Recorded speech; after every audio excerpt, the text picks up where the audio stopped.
Hi, I'm Matt Beagle with your Stratomatic Strategy of the Month.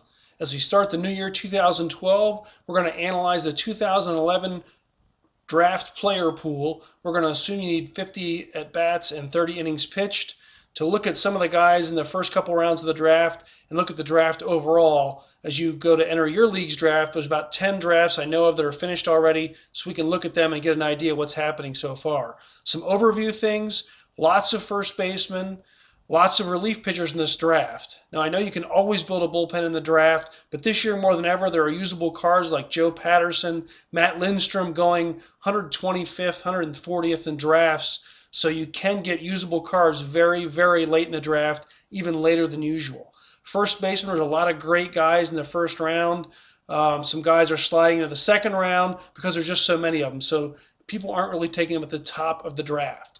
Where the draft is short, is shortstops, center field, and starting pitching. If you need these three positions, you got to make the trade before the draft to get an existing player because there's not much in the draft pool.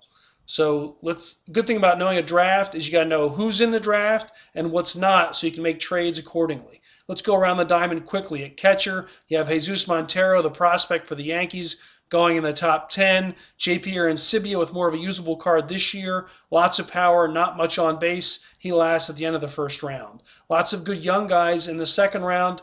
Salvador Perez from the Royals, Devin Mesoraco from the Reds, Wilton Rosario for the Rockies. At first base, we talked about lots of stuff. At the top of the draft, Eric Hosmer going in the top 5. Usually second or third. We've also got Freddie Freeman in a lot of drafts out there going a few picks later.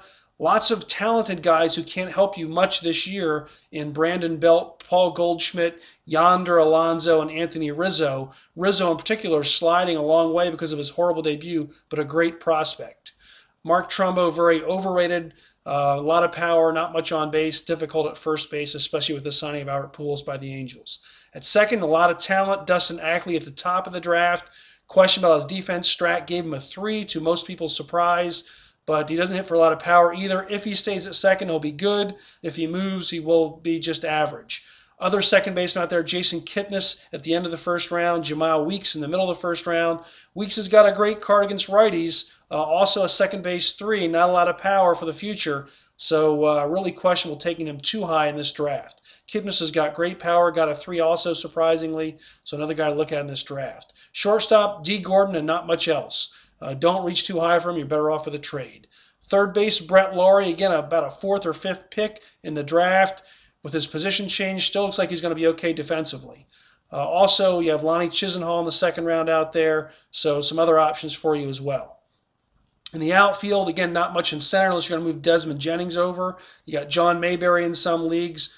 As a 3 in center. Brian Peterson from the Marlins is not really a center fielder. Endy Chavez is old, got a 3 in center. So not a lot of center field options. Some platoon options on the sides.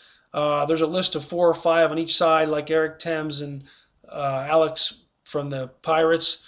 And it's got some guys on the left-hand side, as there always is. You don't want to reach too high for these guys. Outside Desmond Jennings, and not a lot of outfield talent. Pitching-wise, starting pitchers, again, not a lot of top tier outside of Michael Pineda. He goes in the top 3 of most drafts. I like him as the best guy overall. He's the most valuable for a team that's going for it because it's hard to find a good starting pitching card. He's the most valuable if you're going to trade him because a good young starting pitcher like this, you should be able to get a lot for him in the trade world. But in reality, Mike Trout's going number 1 overall in most drafts. Trout, again, not a lot of help for this year, but one of the highest hyped guys in recent years, so he's going number 1 in most drafts. So again, he has a lot of trade value if you're a guy that likes to flip and get more prospects instead of taking the top talent available. Other starting pitchers, there's really not much. You got Vance Worley from the Phillies, Josh Colmenter, Corey Lukey, all have home run issues, unbalanced cards. You got some veterans in Vogelsong and Philip Humber. Very right-handed heavy. Again, not balanced cards, not young guys, not future guys. You're really only looking at this year. Guillermo Moscoso of the A's, lots of homers again, pretty balanced, not much on base, but he's going to have a lot of diamond shots, it looks like, and not a lot of innings. So you look at this pitching draft, there's not a lot of great help right now outside of Pineda. So unless you have a top 2 or 3 pick, you're not going to find much good help in the draft. Make that trade for other pitchers. There's lots of extra proven pitchers out there in 2011, another year of the pitcher. In the bullpen, lots of great cards. Craig Kimbrell's out there in a lot of leagues with an amazing card. Kelsey Jansen, amazing card. Probably no hits either way for 40 innings. Incredible strikeout rate. So you can build those relievers later. For Matt Beagle, the Stratomatic Strategy Session, look forward to seeing you next month.